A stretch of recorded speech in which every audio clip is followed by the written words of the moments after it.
Oh dear. Oh my. Or however it is that guy does it. I don't know. I don't know. Fuck. Is this what I'm like when I haven't had coffee in a week? Wow.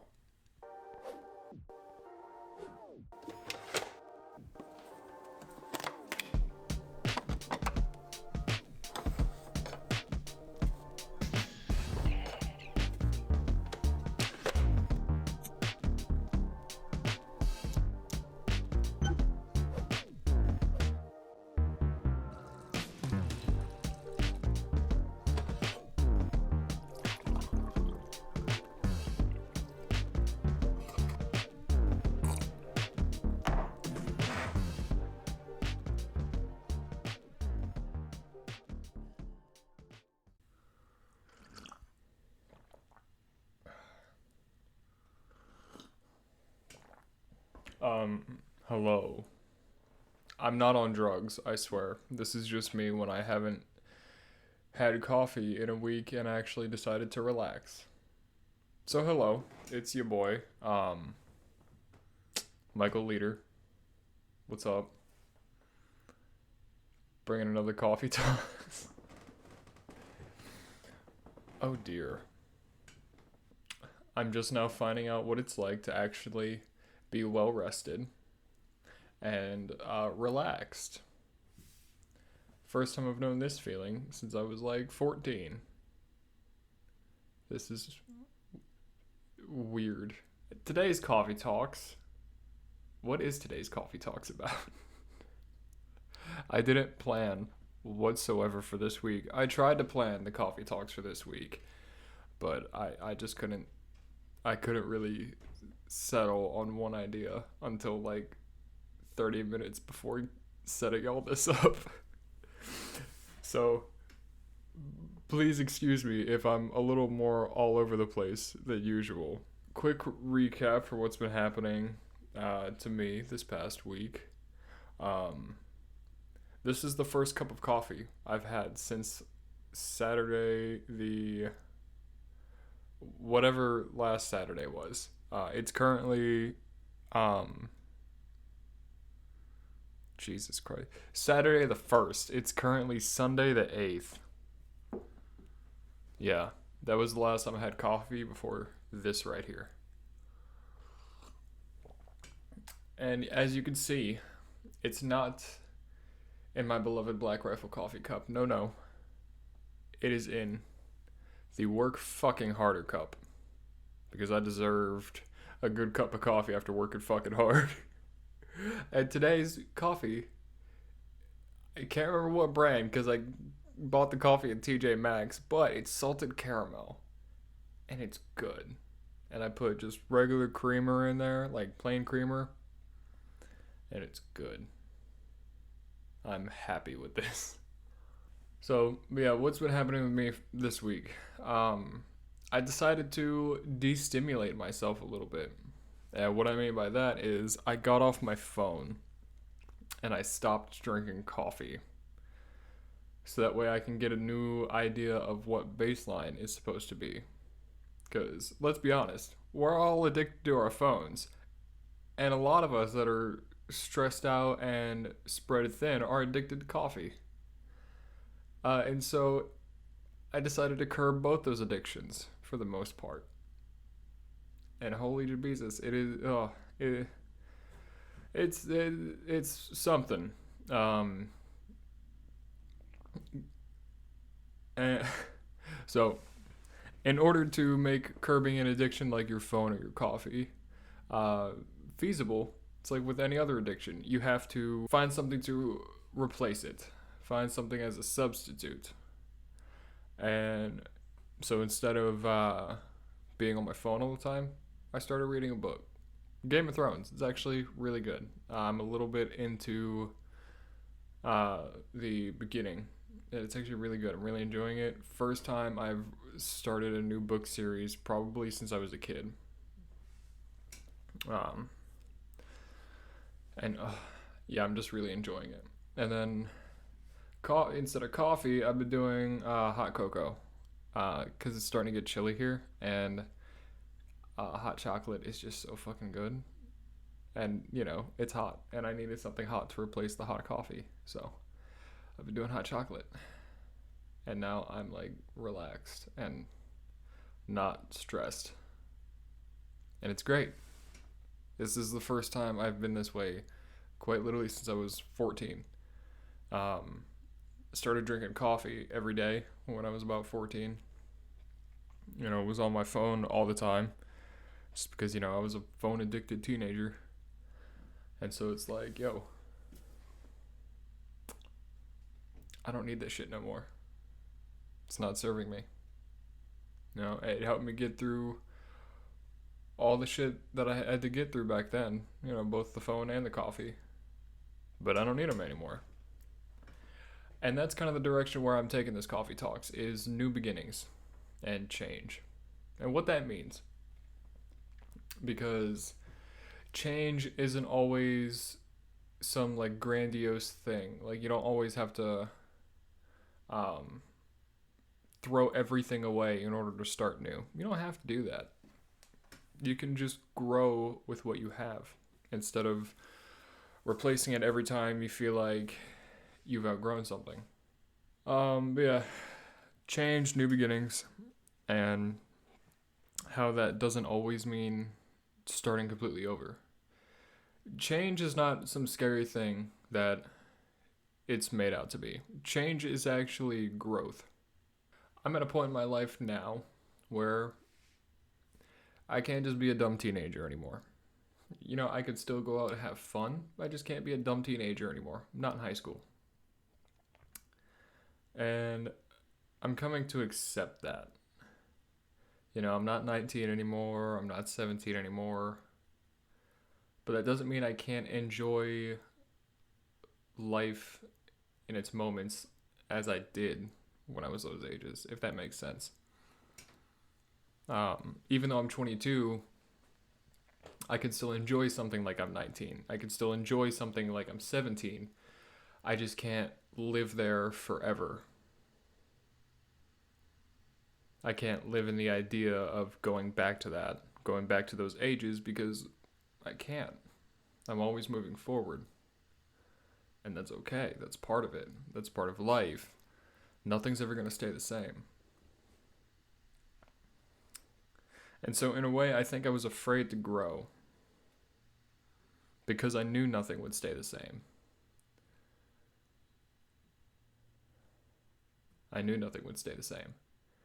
And when change has been the only constant variable in your entire life, sometimes you just want to hit the pause button.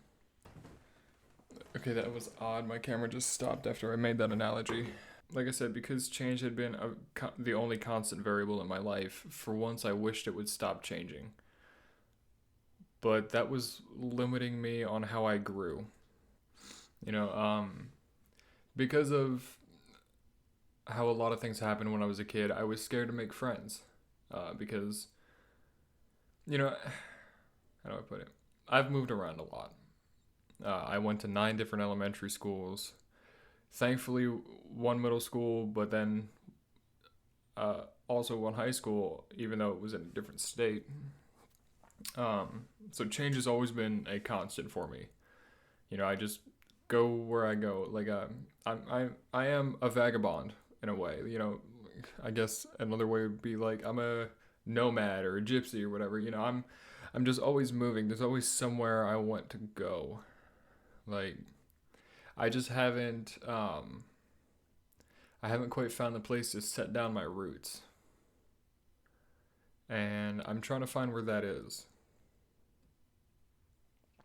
But I was afraid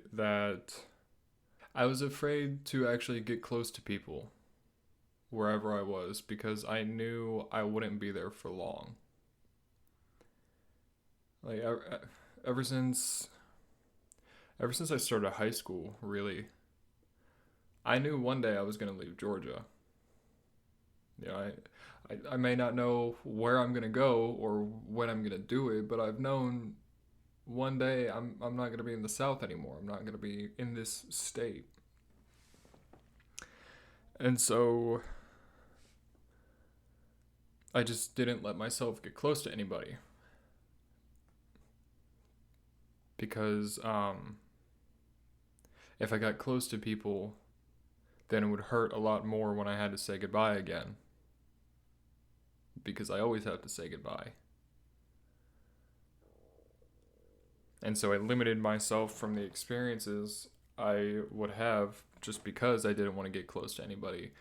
Because when you get close to people, that means you have something to lose. And if you have nothing to lose, then there's nothing holding you back. Even though you want something to hold you back, you've isolated yourself from both being here and being there.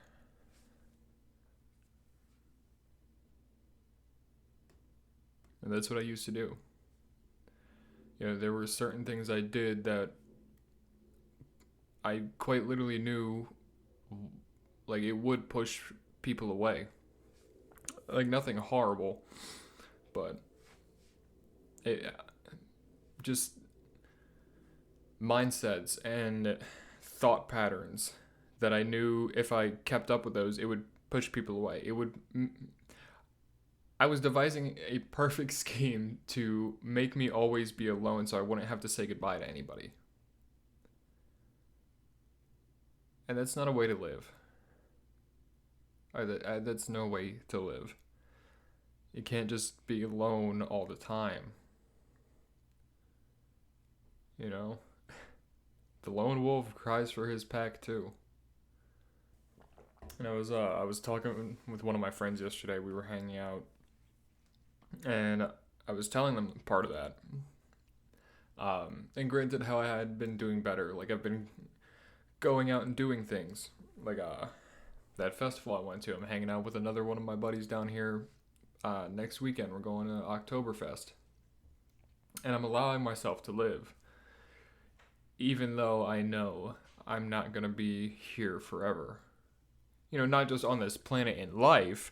Granted, I know one day I'm going to die. I'm okay with that. But I guess in a way, I had made my peace with the idea of death, but I didn't make my peace with the idea of life. I was scared to live because I always knew that everything leads to death. Whether it be quite literal death or just things ending. I think one thing that ties together with all this is reading. Like I mentioned earlier, I started a new book series, which is a big thing for me because I have not started a new book series since I was a kid with Percy Jackson. And Percy Jackson, it was like my favorite thing. When I was in middle school, I even it's gonna sound so stupid. I mean, the books are paid for, but I didn't necessarily steal books from the school library. I just never gave them back, and then my mom bought them from the school after we moved. So, yeah, really glad that there wasn't any late fees because I had those books for like 2 years. Oh my god. Sorry, Silver Sands Middle School. My bad, y'all. I was an anxious kid, to say the least. But I because that story was so good. Like, so good to me. I was afraid that if I ever started a new series, that it wouldn't be able to live up to what Percy Jackson was. I was living in nostalgia instead of realizing that where I am now is where the nostalgia comes from. I was living in the past while trying to look into the future, essentially. And in doing so, I realized I'm not living in the moment. I was only looking at things that had died, while also trying to look ahead at what could be. And that's not living. That's just trying to figure out the cosmic puzzle of life, and it's gonna drive you fucking nuts. And it drove me nuts. It drove me crazy. And not trying to say I figured it out, but I'm learning to actually live. I'm learning to let new things in. I'm learning to not be afraid of something possibly ending. Because all things come to an end. The good and the bad times both come to an end. I've I've grown to always expect the bad times. So much so that I couldn't let myself live in the good times, because if I had good times, then I would only miss them even more when the bad times came back around.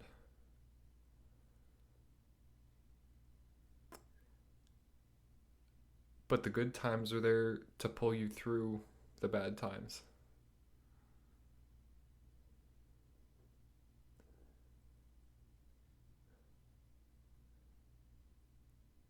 The good times are there in memories to remind you that, like, hey, just got to get over this last hill and then you're going to be good.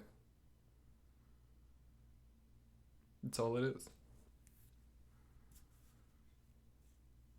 And I think I've finally allowed myself to enjoy the good times. Because I'm not going to be 22 again.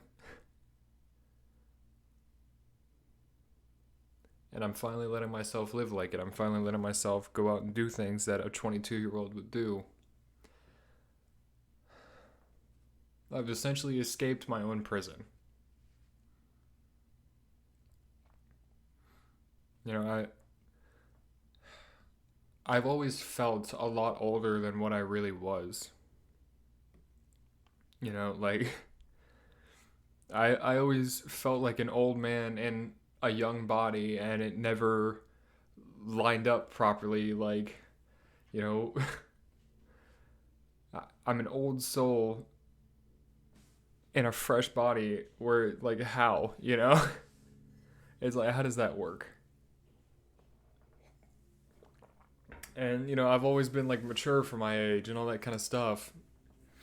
And that always put the idea in me that because I had those characteristics, I couldn't act like the immature shithead that comes with being young. But that's part of life. Part of life is figuring it out. Not, I have to have everything figured out to make it seem like I have my shit together. Nobody's got their shit together. Nobody's got their shit together. You just get used to figuring shit out. That's all it is. That's all it is. And instead of trying to figure everything out now, I'm just letting myself I'm allowing myself to enjoy the process of figuring it out, instead of questioning to myself, why don't I have it figured out? I'm 22. I'm not supposed to have anything figured out. You know? And like I said, I'm an old soul in a way. I basically became an adult when I was a kid. That, you know, you've heard me say it on here a bunch of times, like, I'm not mad or anything at the way I grew up, because everybody's dealt their cards. Everybody's dealt their hands. You just got to figure out how to play it and how to make it work for you. And so I'm not mad at, like, I'm just not upset with the cards I was dealt.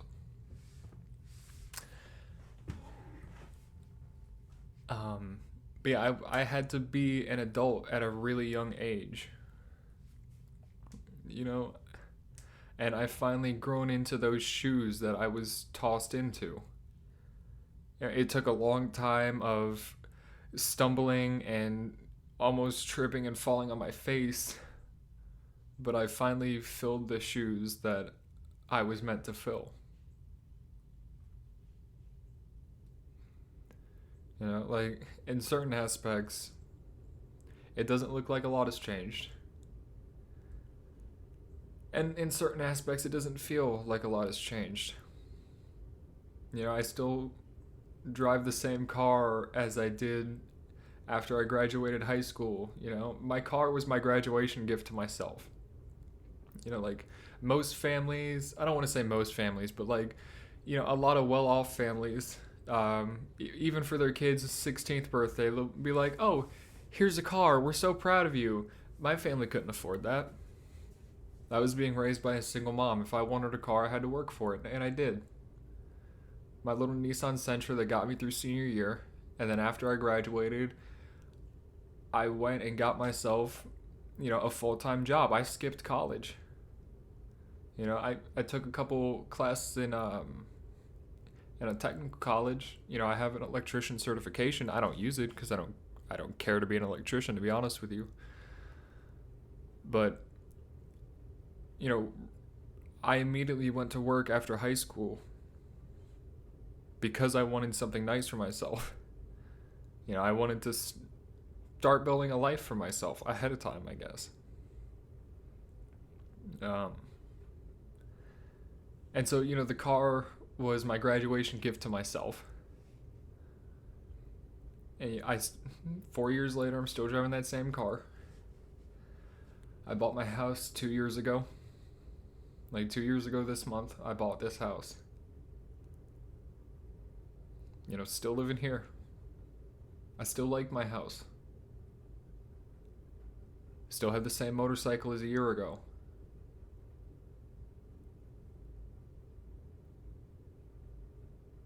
But I'm a different person. And I thought in order to become a different person, I would have to sacrifice everything that got me here. And I really didn't want to. And I got so fucking lucky that I got to keep everything that got me here, that brought me to where I am. And I worked my ass off for it like crazy.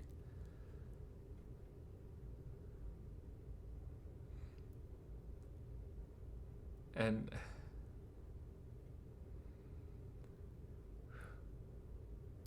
I think I'm at the point where I've finished doing all my self work. You know, I'm not hard on myself anymore. I don't hate myself. I'm just not mean to myself like how I used to be. Kind of like when I first got all those things. You know, I was like, I should be working harder. I should be doing better.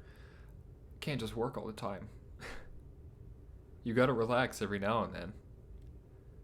I worked nonstop in a sense for 4 years. Like I've never really taken a vacation. Um, the only times I go on vacation is driving across the country to go see my family and then just do whatever they want to do while I'm up there visiting them. Or, you know, we'll figure out something to do together. And don't get me wrong, I love seeing my family. But damn, I gotta take some time for me too, you know?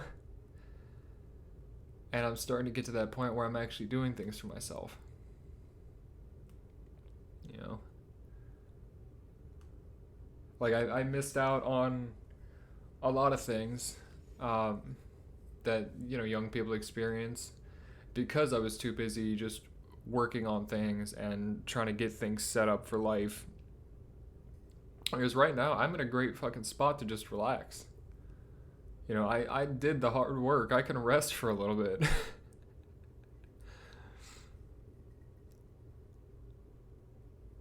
And I'm really starting to appreciate that because it took me a long time to get here.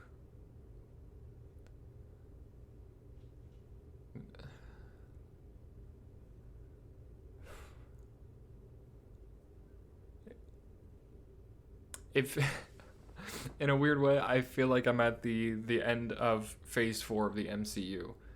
You know, like Iron Man just snapped his fingers and saved everybody, kind of at the cost of himself, but you know, it worked.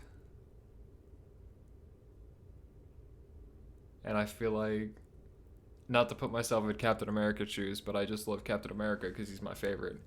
Um, but I feel like now I'm Cap and I just get to go back to 1945 and dance with Peggy. I feel like that's where I'm at in terms of my my cinematic universe, I guess. I don't know. In a weird way that makes sense to me. Like I feel like I could finally hang up the shield and then just enjoy my life the way that it was supposed to be enjoyed. I did all the side quests, and now I get to enjoy the main story because I'm at the level. Yeah, that's the video game analogy I was looking for. Um, yeah, if this were a video game, I went off and did all of the side quests, so that way, when it comes to the main story, I wouldn't have to worry about anything else. Took 22 years, but oh. And I also I also didn't get much of a tutorial phase. I was just thrown into the game, man. It was like you'll figure it out.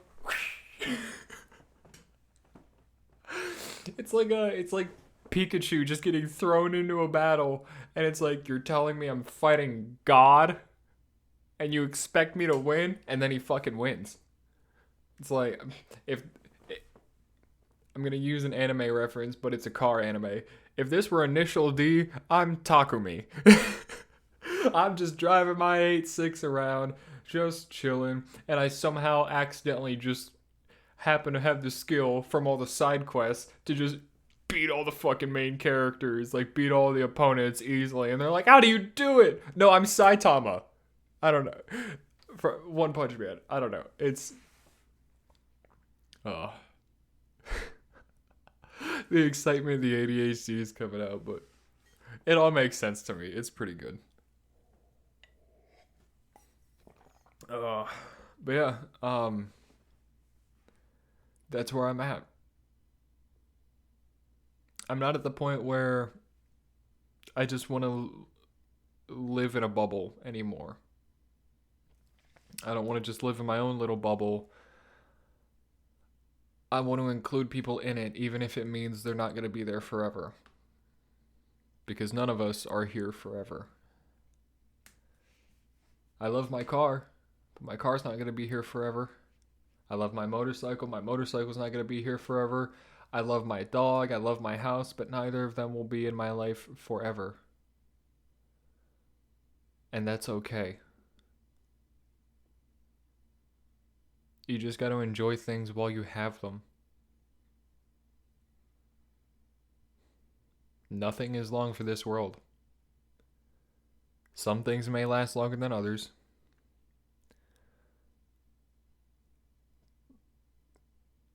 But nothing is long for this world. And that's okay. It's okay to let things go. Because you enjoyed having them in the first place. Which kind of brings me back to the Irrational Fears episode I did. Where, because of scenarios that had happened in my life, I was scared of going to the store one day because I thought my dog was going to die. But, you know, like I said in that video, it's like Schrodinger's cat.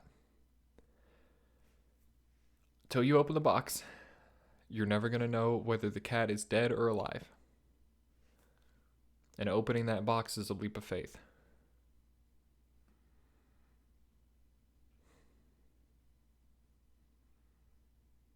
You got to take that leap of faith sometimes. That's just part of life. Life is a series of leaps of faith. Sometimes you're going to fall flat on your face. Other times you're going to nail it. That's just how life goes. All right, I've rambled on far too long. So I will let you go.